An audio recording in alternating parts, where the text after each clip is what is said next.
شکریہ. اچھا جی، سب سے پہلے میں تعارف کرواتی ہوں جی. میں دیا خان بلوچ. آج ہمارے ساتھ داستان کے پلیٹ فارم پہ ہمارے ساتھ ہے منیرہ قریشی صاحبہ، اور آج ہم ان کی کتاب سلسلہ ہائے سفر کے بارے میں گفتگو کریں گے اور جانیں گے کہ انہوں نے یہ سفر نامہ کس طرح لکھا، اور ان کا یہ جو پورا ڈیوریشن تھا اس سفر نامے کا، تو ان کو کیا کیا پرابلمز انہوں نے فیس کی یا کس وجہ سے لکھا. تو آج ہم ان سے گفتگو اس کے بارے میں تفصیل سے کریں گے. ٹھیک ہے، السلام علیکم. وعلیکم السلام. کیا حال ہے آپ کا؟ الحمدللہ، بہت اللہ کا شکر اور شکریہ آپ کا کہ آپ نے آپ کا ٹائم لیا. بہت شکریہ، آپ نے ٹائم نکالا. بیٹا میں جس اسٹیج پہ ہوں اس میں مجھے ٹائم نکالنا کوئی ایسا مشکل نہیں لگا. صحیح. اچھا، ہم ڈائریکٹلی بات کرتے ہیں سب سے پہلے آپ کی کتاب کے بارے میں، سلسلہ ہائے سفر کے بارے میں. تو سب جی سے پہلے آپ ہمیں یہ بتائیے کہ آپ نے اس کتاب کو کتنے حصوں میں تقسیم کیا ہے اور ہر حصے میں کیا کیا چیز شامل ہے؟ بیٹا دیکھا جائے تو پڑھنے والے کو تو ایک وہ لگا ہوگا کہ شاید انہوں نے اپنے جو سفر کیے ان کو یہاں پر سم اپ کر کے یا ایک کتاب کی شکل میں چھپا دیا. لیکن بالکل. میرے نزدیک ایک روحانی سفر تھا حج کا، اور ایک دنیاوی جی سفر ہے جو باقی میں نے ملکوں میں کیے. تو اس کو میں ٹھیک. 2 ہی حصوں میں تقسیم کروں گی. اور میرا خیال ہے کہ روحانی سفر جب بھی کوئی کرتا ہے اس کے لیے وہ ایک بالکل انوکھا تجربہ ہوتا ہے. بالکل یا مجھے لگتا ہے کہ مجھے بہت ہی انوکھا لگا. میں ان صحیح. دنوں کو یاد کرتی ہوں تو میں خود کو ابھی بھی ہوا میں تیرتا ہوا محسوس کرتی ہوں. مجھے لگتا صحیح. ہے یا میں پانی پہ چل رہی ہوں یا ہوا میں اڑ رہی ہوں، کیونکہ وہ میرے لیے بالکل انوکھا ایک سفر تھا. آپ نے اس میں پڑھا بھی ہوگا کہ جی ناقابل یقین حالات اس طرح کے تھے کہ زلزلہ ہمارے ملک میں اسی اکتوبر میں آیا، اور جی جی. چند دن پہلے ہم نے اپنے اس سے چند دن پہلے 8-10 دن پہلے ہی اپنے یہ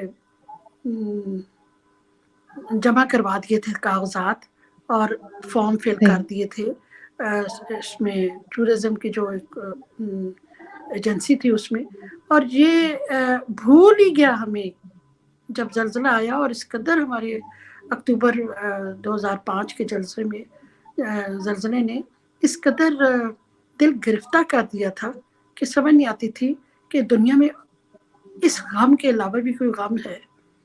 تو وہ بالکل. ایک اتنا جذب ہم ہو گئے تھے کہ جب دوبارہ زلزلے کی بہت سی شاید 2-3 ہفتے گزر گئے، تب ہمیں نومبر کے شروع میں ان کی طرف سے فون آیا کہ آپ باقی کے پیسے جمع کروائیں آ کے. تب ہمیں احساس ہوا کہ ہم نے ایک اس مشن پہ جانا ہے جو اللہ نے جی ہمارے لیے سلیکٹ کیا تھا. انسان کی بالکل. کوئی اوقات نہیں ہوتی کہ وہ کوئی پلاننگ کرے. پلاننگ تو دل میں ایک حسرت تو تھی، لیکن جی بہرحال جب حالات بنتے گئے اور سنورتے گئے، راستے میں کی ہر رکاوٹ ہٹتی گئی، تو دل کو مائل کیا. اور پھر ہم نے یہ ایک روحانی کیفیت یا اس کا سفر تھا جو میں کبھی نہیں بھلا سکتی. مجھ سے اکثر لوگ کہتے ہیں آپ نے دوبارہ حج نہیں کیا؟ تو میں کہتی ہوں اس پہلے کے سحر سے نکلوں، اس پہلے کے سپیل سے نکلوں. تم مجھے ایک خواہش ہو. ابھی مجھے لگتا ہے کہ میں ابھی تک وہی ہوں، حالانکہ 15-16 سال ہو گئے الحمدللہ. صحیح. باقی اس کے بعد 15-16 سال. جی جی 15-16 سال دیکھیں 2005 میں کہ جی. دسمبر کی 11 تاریخ تھی اور 12 کو ہم وہاں پہنچے. اور اسی سال یعنی دسمبر کے اینڈ سے جو حج شروع ہوا 2006 کے جنوری کے 3 یا 4 تاریخ کو وہ ختم ہوا تھا. تو ایک طرح سے ہم نے حج کا نئے سال کا استقبال بھی حج کے دنوں میں ہی کیا تھا. صحیح۔ اچھا مجھے یہ بتائیے جب آپ نے پہلا عمرہ ادا کیا تو اس وقت آپ کے کیا احساسات تھے؟ پہلے عمرے کا تو بس نہ پوچھیں، میں ابھی بھی اس میں بھی شاید ذکر کیا ہوا میں نے کہ جب پہلا ایک تجربہ ہوا کہ میں ہم لوگ اتر کے نیچے سیڑھیاں اور خانہ کعبہ کو دیکھا تو کچھ دیر کے لیے مجھے بالکل یقین نہیں تھا کہ میں خانہ کعبہ کو دیکھ رہی ہوں، صحیح۔ اور بالکل رش نہیں تھا، بمشکل چند اچھا۔ لوگ تھے، چند لوگ سے مراد ہے 30 ہوں گے 35 ہوں گے، کیونکہ نئی نئی ابھی حج فلائٹس میں سے ہماری دوسری حج فلائٹ تھی پاکستان سے جو ہم گئے تھے، تو اس کو دیکھ کے مجھے یوں لگا میں خواب دیکھ رہی ہوں۔ تو میری بہن چھوٹی جو ہے وہ ہم دونوں کا آپس میں بہت ویژنری ہم کلوز ہیں، تو میں نے اس کی طرف یوں نظر اٹھا کے دیکھا تو اس نے آگے سے بغیر میرے سوال کیے یہ کہا نہیں یہ خواب نہیں ہے۔ مجھے وہ کیفیت کبھی نہیں بھولتی۔ پھر جب میں نے پہلا عمرہ کیا تو وہ بیٹا زیادہ تفصیل طلب ہے کہ اس میں میری طبیعت کافی خراب رہی، بہت صحیح۔ اس دوران چلنا مشکل ہو رہا تھا، لیکن میں نے کہا تھا نہیں اللہ تو نے مجھے یہاں بلایا تو مجھے اپنے قدموں سے ہی یہ عمرہ بھی کرنے کی توفیق دے یا یہ مشقت کرنے کی کو توفیق دے، اور اللہ کا لاکھ شکر کہ بڑے آرام سے ہو گیا، بہت آرام سے۔ صحیح۔ اچھا کہتے ہیں کہ سفر جو ہے وہ وسیلہ ظفر ہے، تو بالکل جب بیٹا، آپ نے یہ سارا سفر کیا تو کیا آپ کو کوئی ایسی چیز حاصل ہوئی یا ایسا آپ کو احساس ہوا کہ جس نے آپ کو مزید جو ہے وہ سفر کرنے کے لیے مطلب آپ کو فورس کیا ہو کہ آپ اور بھی ٹریول کریں؟ کون سا سفر؟ جو پہلا یعنی حج جی کا جی، یا اس کے بعد؟ حج، جی حج حج کے کے بعد۔ بعد بیٹا میں نے کہا نا کہ میرے دل سے ہر سفر کی جو خواہش تھی، جو ایک شدید خواہش تھی وہ ختم ہو گئی۔ میں ایک آپ کو بتاؤں بات کہ میں جی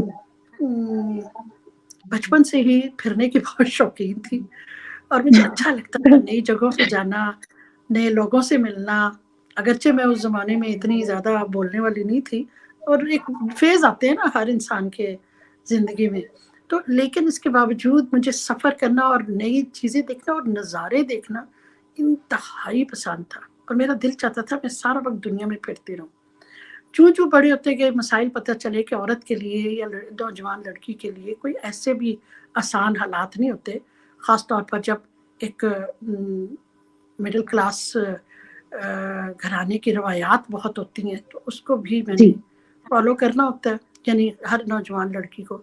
اس لیے ایسا کوئی ایسی کوئی وہ نہیں تھا مسئلہ کہ نہیں سیر کی ہو۔ اس دوران بھی جب بچپن سے لے کے اور جوانی تک والد صاحب بہت براڈ مائنڈڈ تھے، اللہ کا شکر، بہت ہی ہمارے اچھے والدین ہمیں ملے، یہ ایک بہت اللہ کی کرم نوازی تھی۔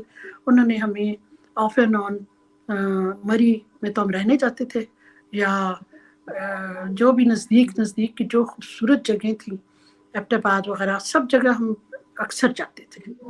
اس لیے صحیح۔ ہمارے لیے سفر جو تھا وہ اس وقت بھی ایک ایکسائٹمنٹ کا ایک لمحے ہوتے تھے۔ بالکل جب حج کا ایک وقت آیا وہ میرا بیرونی سفر پہلا سفر تھا، اور ٹھیک۔ اس میں میں نے اتنی اقوام کو دیکھا اور اتنے اپنی کیفیات کو جو محسوس کیا تو مجھے لگا کہ میں نے اپنی زندگی کا سب سے بہترین ایک چیز جو ہے جس کو کہتے ہیں نا بیٹا سب سے بہترین لباس، بہترین کھانا، بہترین شربت وہ پی جی لیا ہے وہ اگر دنیاوی مثال میں دوں تو جی مجھے بہت اپنی اللہ سے مطلب اس وقت پیار آیا کہ اس نے ہمارے لیے آسانی کی۔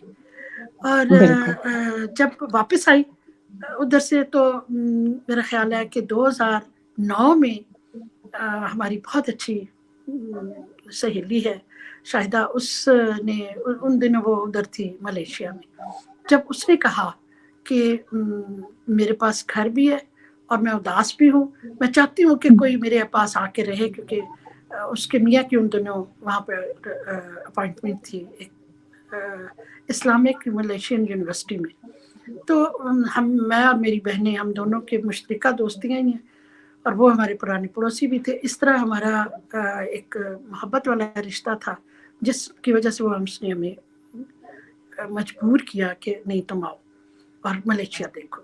تو میری بہن جو تھی وہ تو فوراً تیار ہو گئی. میں نے اس کو کہا کہ تم اس طرح کرو، تم بے شک چلی جاؤ. ہمارا ایک اسکول ہے نا، آپ کو شاید جی جی عمر نے بتایا بھی ہوگا کہ ہم ایک اسکول چلاتی ہیں دونوں، تو ہمارا ایک مشترکہ اکاؤنٹ بھی ہے. تو میں نے کہا اس اکاؤنٹ میں سے تم مجھے پیسے دے دینا، اور میں اپنے نیا گھر میں نے بنایا تھا، تو اس گھر میں اپنے کچھ چیزیں میری بہت ضروری تھی جو اس وقت تک تبدیل نہیں ہوئی تھی. میں چاہتی تھی کہ اب وہ تھوڑی سی وہ تبدیل ہو جائیں، تو میں وہ پیسے وہاں خرچ کروں گی، تو ملیشیا سے ہو. وہ لوگ مجھے دیکھنے لگے، میرے بچے بھی بیٹھے ہوئے تھے اور بہن بھی، اور وہ ہنسنے لگے کیونکہ سب کو پتا ہے کہ مجھے گھر سے جانے کا کوئی شوق نہیں ہے. اور میں جو کہہ رہی تھی وہ ایک طرح سے ایک شاید غلط بیانی ہونے لگی، لیکن ایز سچ میرا کوئی اتنا دل، میں نے کہا نا کہ مجھے حج کے سفر نے بس سیراب کیا ہوا تھا، اور میں اس کے بعد یہی سمجھتی تھی کہ اس کے بعد کیا سفر ہے.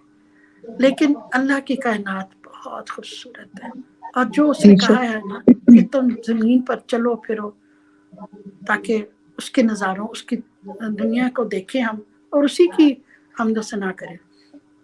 تو اس وقت میرے اپنے بچوں نے بھی کہا کہ نہیں، یہ اماں جو کچھ کہہ رہی ہے وہ رہنے دیں، ہم ان کو بھیجیں گے. تو وہ دونوں پھر میرے بچوں نے میرا پاسپورٹ، میرے سب کچھ تیار کیا، اور ملیشیا کا پہلا سفر، یعنی پہلے سفر کے بعد سیکنڈ جو میرا سفر تھا وہ ملیشیا کا تھا. اس کے ساتھ ہی ہم نے اس میں تھائی لینڈ کا ویزا بھی لگوا لیا تھا، اور واپسی پر ملیشیا سے تھائی لینڈ ہم گئے. صحیح، ٹھیک. اچھا ابھی پھر اس کے آپ، بعد جی جی جی جی آپ پلیز مکمل کر لیجیے بات. نہیں، بس یہی کہ اس کے بعد پھر مجھے وقفے سے کچھ اور یہ جو سفر تھے، جی کچھ مختصر سا سفر دبئی کا، اور کچھ اس کے بعد ترکی کا، انگلینڈ کا، اس طرح یہ سفر مجھے موقع ملا. صحیح، ٹھیک. ابھی جب آپ نے بات شروع کی تو آپ نے کہا کہ جب ہم ذکر کرتے ہیں کہ ہم نے سفر نامہ لکھا ہے تو عموماً میری طرح مجھ جیسے لوگ بھی وہ بھی یہ سمجھتے ہیں کہ آپ نے ایک سفر کیا اور آپ نے اس کو بیان کر دیا، جبکہ ایسا نہیں ہوتا. یہ ایک مختلف ادبی صنف ہے جس کے بارے میں ٹھیک طرح سے جاننا اور پھر اس کو بیان کرنا یہ بالکل مختلف کام ہے. تو آپ مجھے یہ بتائیں کہ آپ نے اس صنف کا انتخاب کیوں کیا؟ میں نے ابھی آپ کو بتایا کہ میں سفر کی بہت شوقین رہی ہوں. مجھے جی نئی نئی دنیاؤں کے بارے میں پڑھنا، سننا بہت پسند تھا. اور ابھی بھی میں یاد کرتی ہوں کہ جب بھی کوئی باہر سے آتا تھا تو مجھ سے وہ کوئی ملنے نہیں آیا، والدین سے ملنے آتے تھے، لیکن میں پاس بیٹھ کے ان کے سفر کی باتوں کو یا کچھ تھوڑے سے کوسچنس کو ضرور کرتی تھی کہ ادھر کون سی کرنسی چلتی ہے، ادھر موسم کیسا ہوتا ہے، ادھر کھانے کہتے ہیں، وغیرہ وغیرہ، جو اس زمانے کے میرے لیول کے سوالات ہوتے تھے.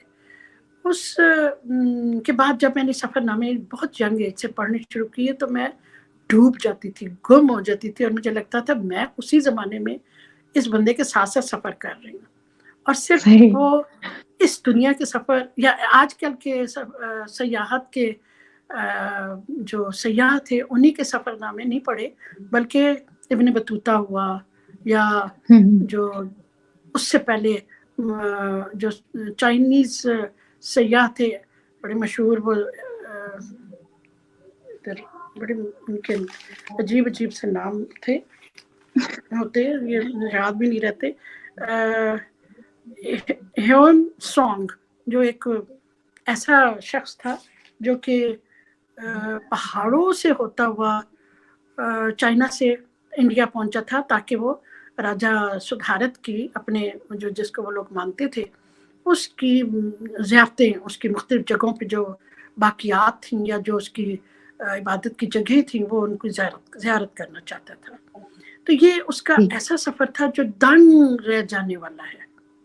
بالکل اسی طرح مارکو پولو کو اگر دیکھا جائے، میں نے وہ پڑھا. اسی طرح میرا خیال ہے کہ سفر نامے اگر میں دیکھوں تو میرے بک شیلف میں سفر ناموں کی تعداد زیادہ نظر آئے گی. اس کے بعد مستنصر حسین تارڑ صاحب جو ہے ان کا جادو سچی بات ہے بولا اور بہت ہی اچھے طریقے سے. لیکن ان سے بھی پہلے مستنصر صاحب سے پہلے میں نے اے حمید صاحب کو جب پڑھا تو وہ تو بس منظر کشی کے، مجھے تو لگتا ہے منظر کشی کے وہ بادشاہ تھے. ان کی بالکل قلم اس سے میں جی جی ایک ایک پتے ایک ایک ٹہنی کا اتنا اچھا ذکر ہوتا تھا کہ جی انسان خود اس میں ڈوب جاتا تھا، یعنی لگتا تھا میں ان کے ساتھ. اسی لیے جی شاید سفر لکھنا، میرے اتنے سفر نامے اتنے بہت شاید اس معیار کے بالکل بھی نہیں ہوں، لیکن بیٹا مجھے عادت ہے لکھنے کی بھی. میں 17 سال کی تھی، سوری اس وقت میں 8th میں پاس ہوئی تھی، شاید 12 سال کی ہوں گی، 13 سال کی، جب مجھے پہلی دفعہ میرے والد نے مجھے پاس ہونے پہ ڈائری دی کہ صحیح اب تم لکھا کرو ڈائری. تو میں نے کہا میں کیا لکھوں اس میں، کہ تمہاری اماں نے کیا پکایا، آج گھر میں کون آیا، آج میں نے سہیلیوں سے لڑائی کی نہیں کی. میرے ابا جی نے ہمیں موٹیویٹ کرنے کے لیے تھوڑے سے جملے بتا دیے. والد صاحب بہت انکریج کرتے تھے، والدہ بھی لکھنے صحیح کو پڑھنے کو وہ فخر سے دیکھتے تھے، اور لوگوں کو بھی اکثر دکھاتے تھے لو جی ہماری بیٹی نے یہ مضمون لکھا ہے. وہ 8th صحیح کلاس سے لے کے اور جو جب میں ایف اے میں پہنچی ہوں تو اس وقت میں نے جو لکھنا شروع کیا تو ایک دم جو اصل جو انسپائریشن یا ایک دل گداز ایک جو لمحہ تھا وہ تھا سن 71 جی کی میں ڈھاکہ کا الگ ہونا.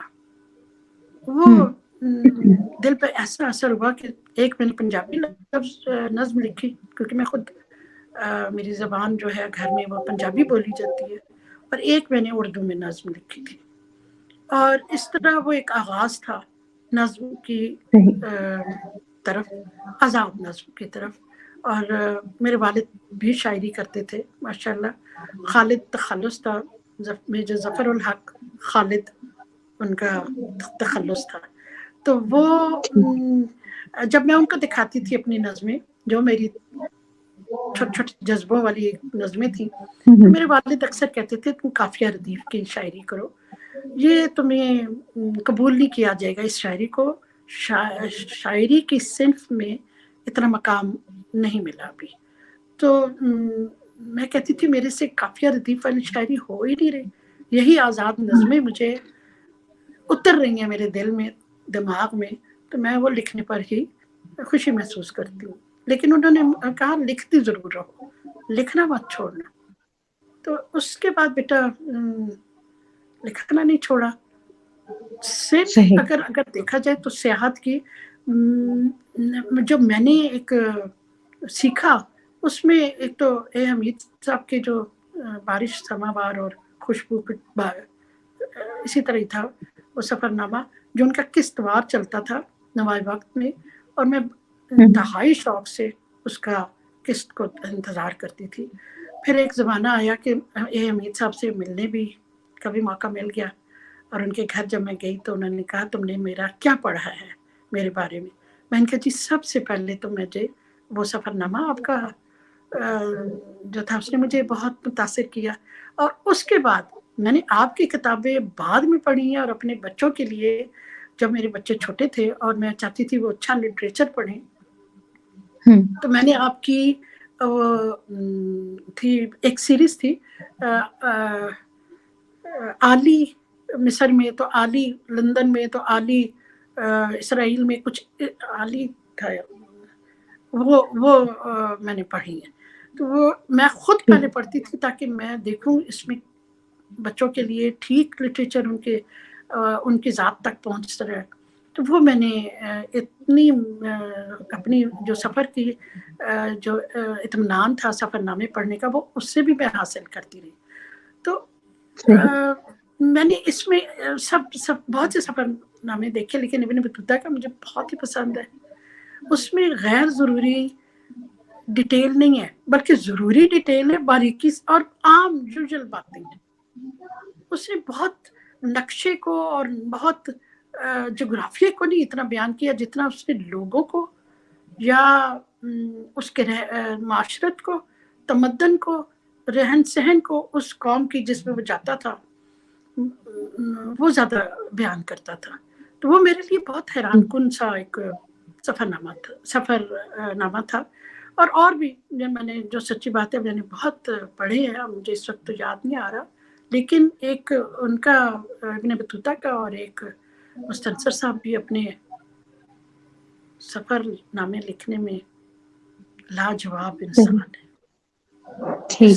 اچھا جی اچھا، آپ مجھے یہ بتائیے، جب آپ یہ سفر نامہ یہ سب ان کے ملک کی آپ داستان سب لکھ رہی تھی، تو اس میں کوئی ایسا دلچسپ واقعہ آپ کے ساتھ پیش آیا ہو جو آپ ہمارے ساتھ شیئر کریں؟ دلچسپ تو کہا جا سکتا ہے، لیکن جو تھا نا اس کا روحانی سفر تھا جی حج کا، اس میں یوں سمجھے کہ کیفیات والا وہ ایک سلسلہ تھا. وہ یوں کہ ایک تو ہمارے ہوتے ہی جو ایک حادثہ ہوا تھا 2005 کے اور 6 کے جی جی ابتدائی دنوں کا، حج کا کنکریاں مارنے کے دوران بے شمار حاجی شہید ہوئے تھے، جی اور ان کے اپنے بھی شرطے بہت شہید ہوئے تھے. لیکن وہ میں نے بتایا نا ذرا تھوڑی سی طبیعت خراب رہتی تھی ان دنوں بھی، تو وہ اتنا رش میں نے دیکھا، تو میں نے اپنے بیٹے سے کہا کہ میری کنکریاں اب تم نے ادھر جا کے مارنی ہے، میں تو نہیں جا سکتی اس سمندر میں. یہ انسانوں کا سمندر تھا. سمندر اس لیے میں کہہ رہی ہوں کہ لہریں جیسے اوپر اور نیچے ہوتی ہیں نا سمندر کی، ایگزیکٹلی اسی طرح انسانوں کی دور دور تک پھیلے ہوئے سروں کی لہریں تھی جو کہ مسلسل اوپر نیچے ہو رہی تھی. اور وہ ایک ایسا ردھم تھا اس فضا میں، اس کا تحلیل اور تمجید اور اس کا سارے اس ویڈیو بار بار جو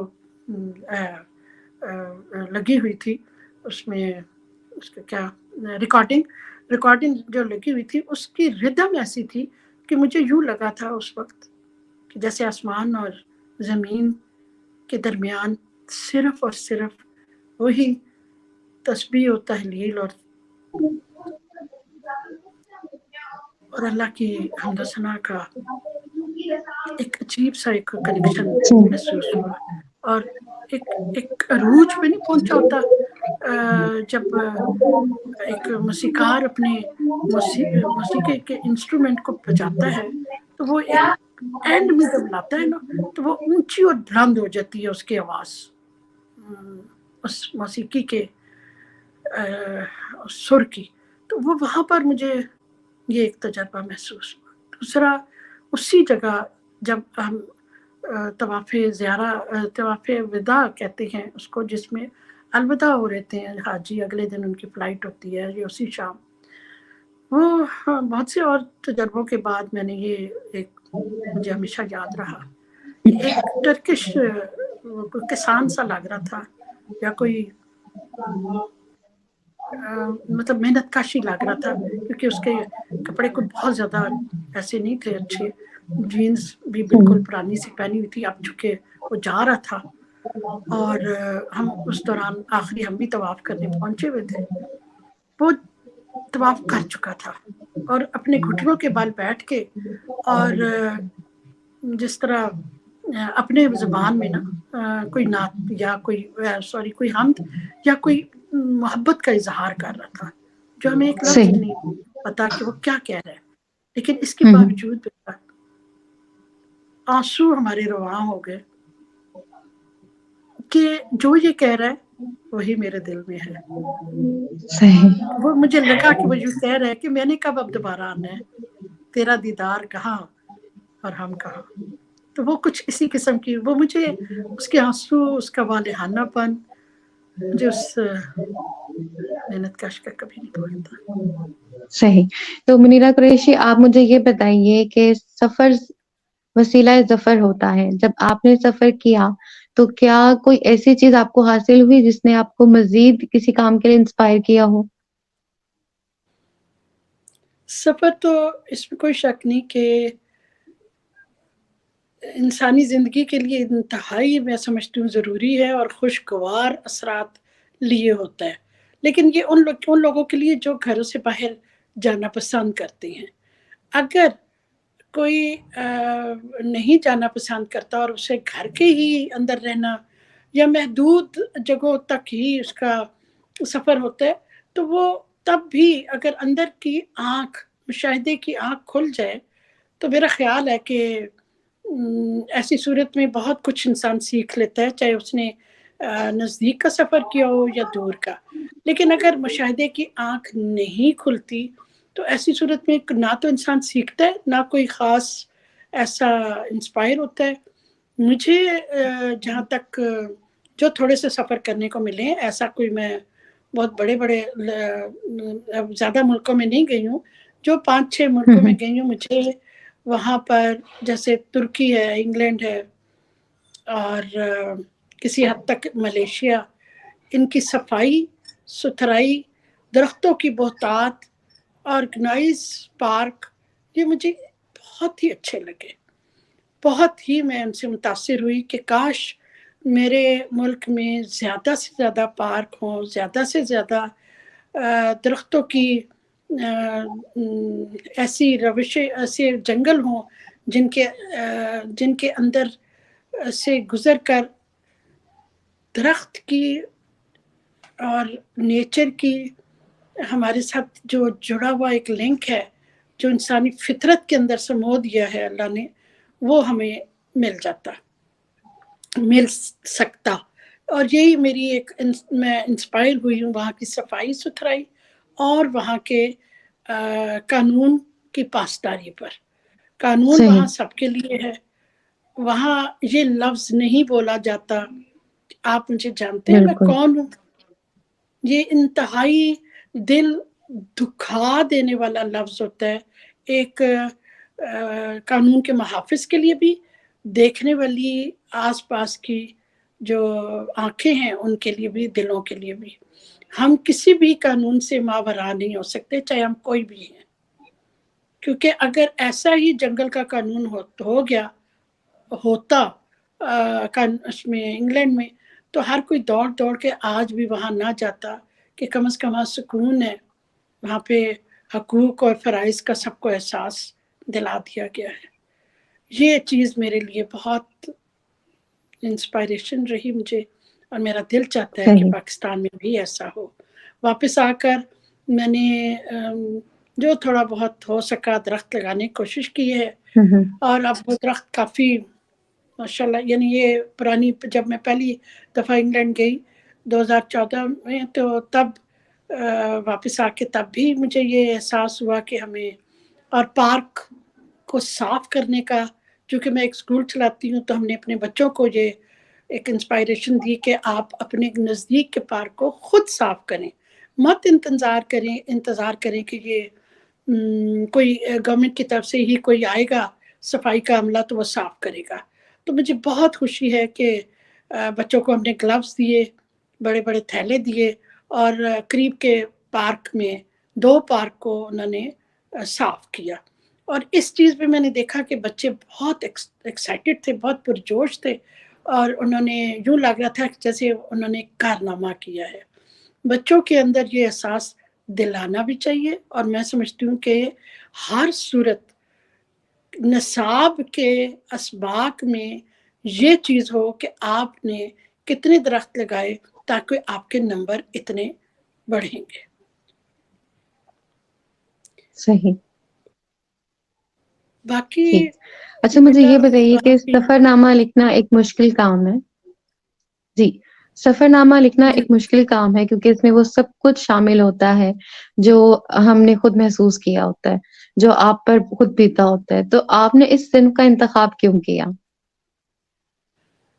اس صنف کا انتخاب ایز سچ ہو گیا کیونکہ میں نے آپ کو بتایا نا، میں نے بچپن سے ہی مجھے سیر سپاٹے کا بڑا شوق تھا، اور چونکہ اس زمانے میں تو ہم اپنے ہی پاکستان کے پنڈی سے لاہور اور پنڈی سے پشاور تک کے جو سفر تھے وہی کیے، لیکن یہاں بھی میرے والد بہت انکریج کرتے تھے کہ سفر کے دوران کوئی کتاب رسالہ مت پڑھو، باہر دیکھو، باہر کے خوبصورت نظاروں کو اپنی آنکھوں سے اندر دل میں سمونے کے لیے جگہ بناؤ، اور اس لیے بھی کہ تمہیں پتہ ہونا چاہیے کہ تمہارا ملک کتنا زرخیز ہے یا کتنا بدحال ہے۔ تو والد کی طرف سے یہ جو ایک جملے ہوتے تھے چند اس نے بھی ایک بنیاد ڈالی کہ جب بھی میں سفر کرتی تھی تو باہر ضرور دیکھنا، اور اب میں اپنے پوتے پوتیوں کو، نواسے نواسی کو بھی اسی بات کے لیے انہیں میں شہد دیتی ہوں کہ سفر کے دوران باہر دیکھو کہ کتنے درختوں کے شیڈز ہیں، کھیتوں کے مختلف شیڈز ہیں، اور ہریالی کے کتنے رنگ ہیں، ان کے اوپر وسیع بادلوں کے وغیرہ وغیرہ۔ لیکن بیٹا جب آپ کے مشاہدے کی آنکھ جو تیسری آنکھ ہوتی ہے، جہاں تک میں ناقص نالج کے تحت کہہ رہی ہوں، اس کے تحت اگر آپ دیکھنا شروع کریں تو پھر آپ کو دلچسپی انتہا تک پہنچ جاتی ہے، اس لیے کہ جب آپ سفر کرتی ہیں تو نئے لوگ ملتے ہیں، صرف ماحول ہی نہیں بدلتا، کلچر بدلتا ہے، زبان بدلتی ہے، اور نئے لوگ، نئے چہرے، نئے خد و خال، نئے رسم و رواج وہ ہمیں نظر آتے ہیں۔ تو ایسی صورت میں ہمیں بہت بہت معلومات ملتی ہے، اور ایک طرح سے یہ جو دوسرے ملکوں کا جانا، دوسرے ملکوں کی تہذیب اور تمدن دیکھنا، یہ تو ایک اور ہی بہت ہی جس کو کہتے ہیں فیسینیٹنگ تجربہ ہوتا ہے۔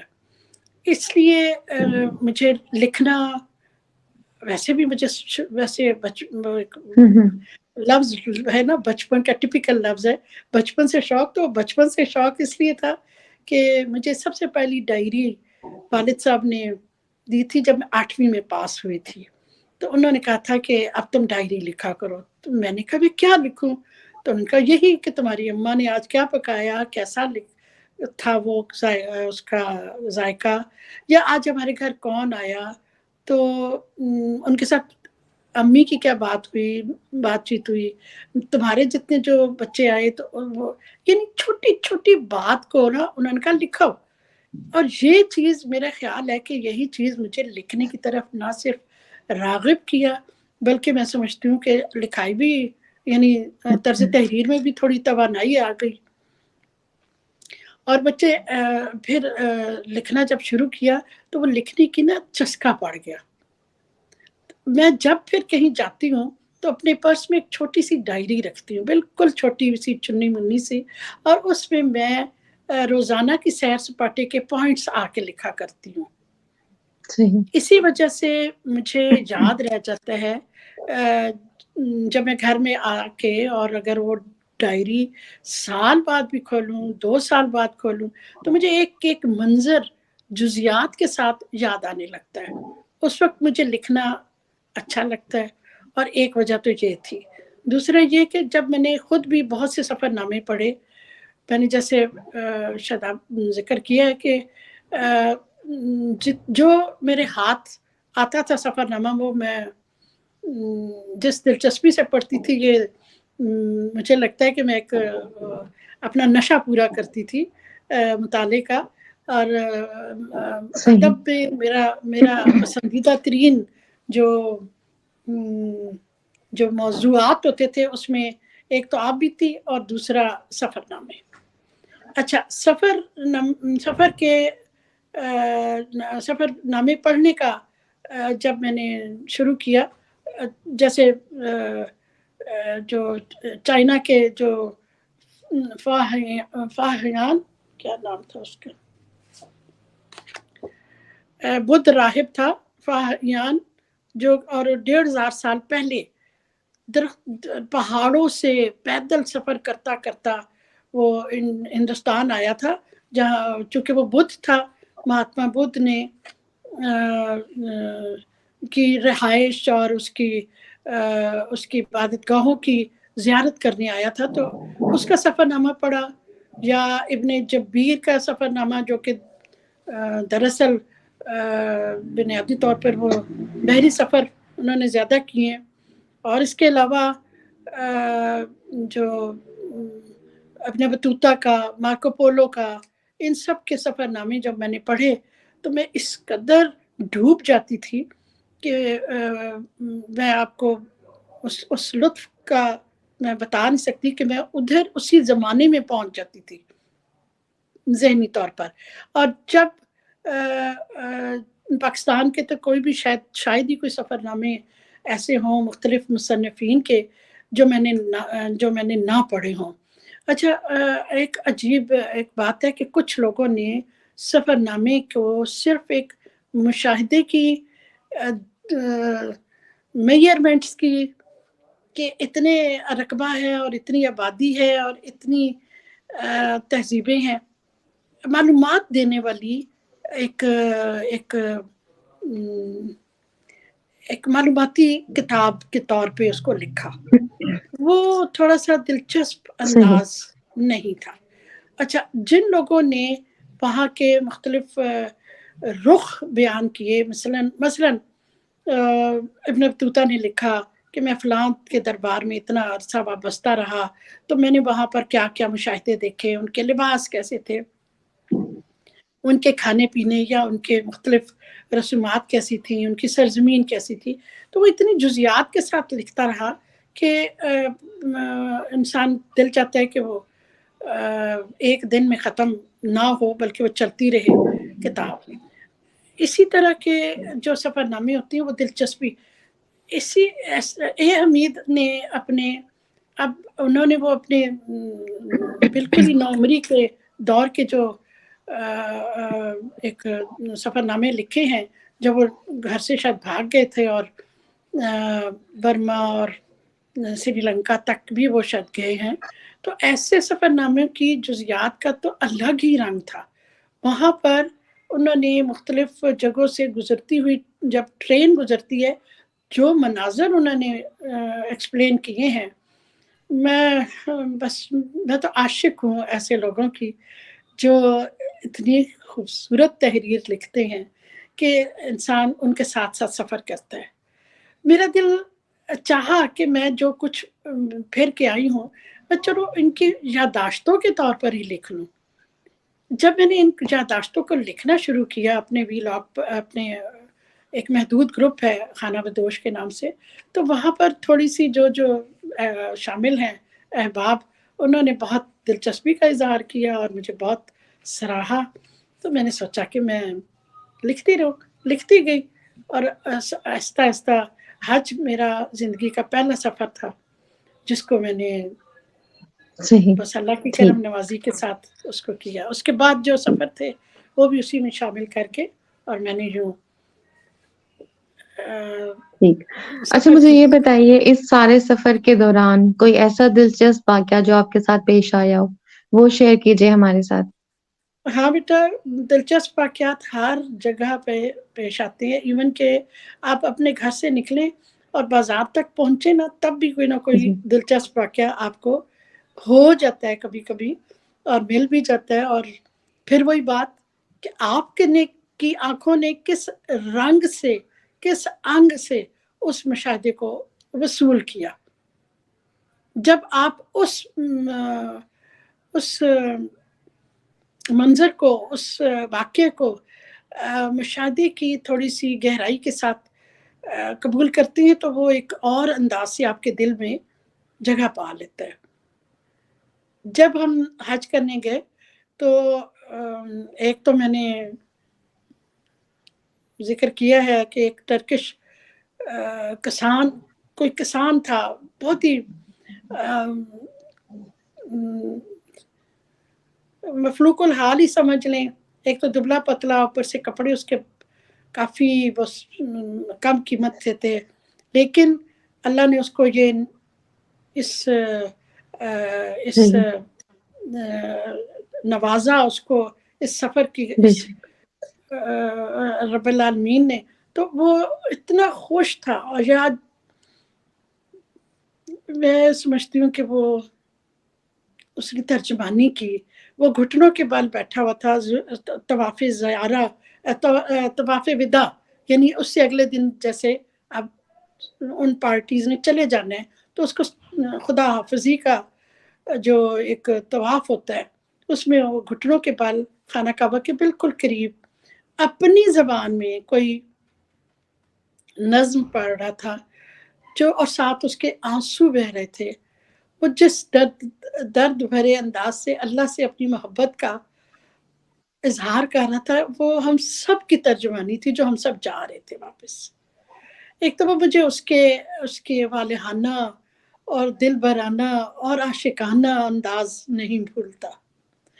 دوسرا ایک دن جو خوبصورت واقعہ میں آپ جوان بچیوں کو سنانا چاہوں گی کہ ایک دن حرم پاک میں نماز کے انتظار میں ہم بیٹھے تھے، تو عموماً نزدیک کوئی نہ کوئی کچھ اور لوگ جب مل بیٹھتے ہیں، گروپ بن جاتا ہے، تو میرے پاس آ کے کوئی 45-46 سال کی خاتون آ کے بیٹھی، تو ساتھ اس کے 2 جوان لڑکیاں تھیں، ایک 20-22 سال کی تھی اور ایک 17-18 سال کی تھی.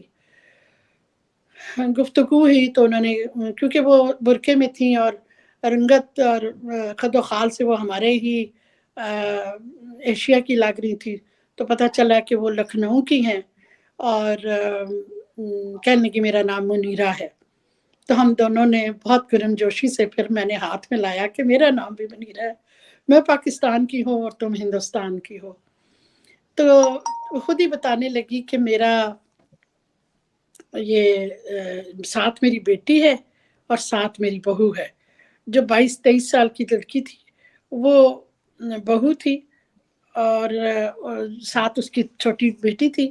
بہو کے بارے میں اس نے بتایا کہ اس کا نام ہم نے آمنہ رکھا ہے، یہ ہندو سے مذہب سے کنورٹ ہوئی ہے. اور اس بچی نے نکاح کے وقت حق مہر یہ رکھا کہ جب میرے شوہر کے پاس اتنا سرمایہ ہو کہ وہ مجھے حج کرا سکے تو میرا حق مہر حج.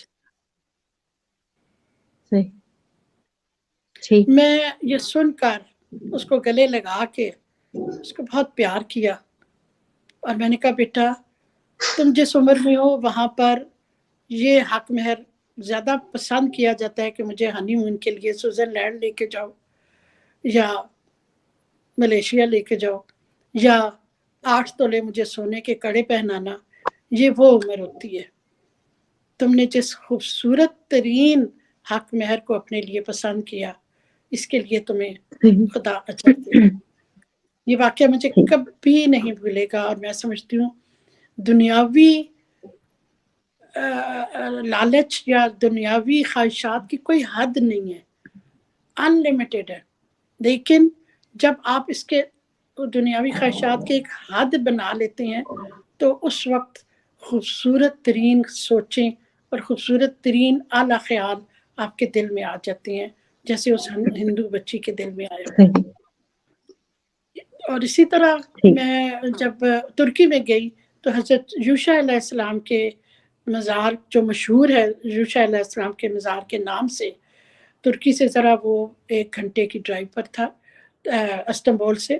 تو وہاں سے جب ہم گئے تو وہ ایک بہت ہی چھوٹی پہاڑیوں کے درمیان خاموش علاقہ تھا، اور جو گائیڈ جو ہمیں کر رہا تھا اس نے کہا کہ ادھر آپ فاتحہ وغیرہ پڑھ لیں، ادھر تھوڑا سا نیچے 1-1.5 میل نیچے سے مراد ہے اترائی پر، کافی اترائی پر، جیسے ادھر ہوتا ہے ہمارے مری میں، اسی طرح اترائی پر پرانا گاؤں ہے، آپ اس کی بھی ایک نظر دیکھ لیں.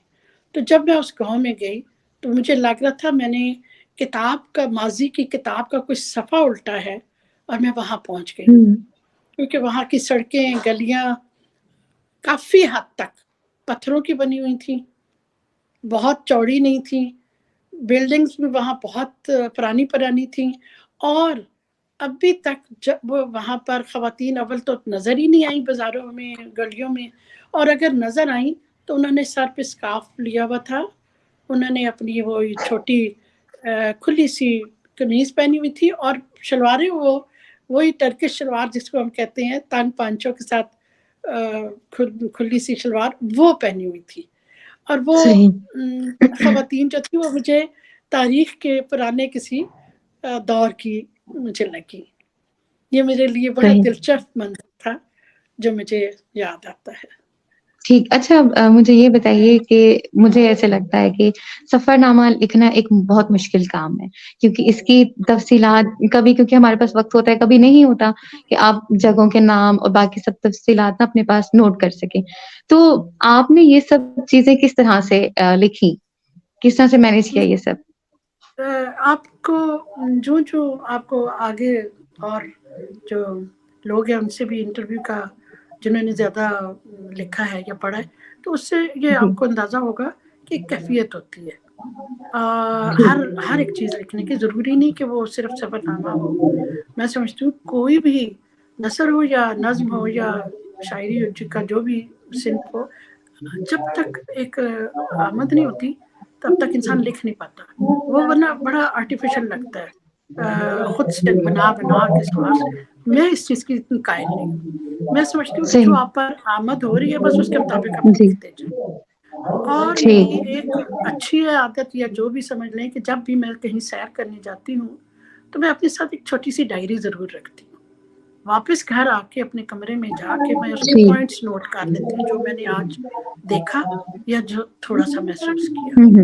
نتیجہ یہ ہوا کہ وہ تو میں نے اپنے اس شوق کے لیے لکھا تھا, لکھتی تھی کہ مجھے یاد رہے, مجھے کبھی کھول لوں تو مجھے یاد آ جائیں گے.